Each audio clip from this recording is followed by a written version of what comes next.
Hello, in this video I'll show you how to search for a patient. So this window we're currently seeing here is called the waiting room.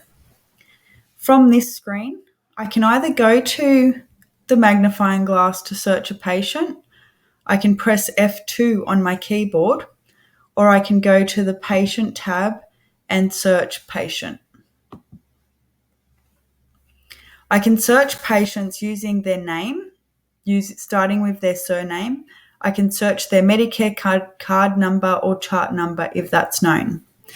In this example, I'll be looking for the patient called Penny Anderson, and I'll also include everyone and tick that box so it shows any inactive or next of kin patients with that name.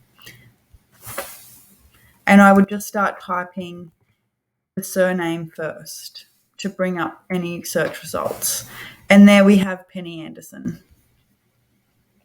And that's how I found her record.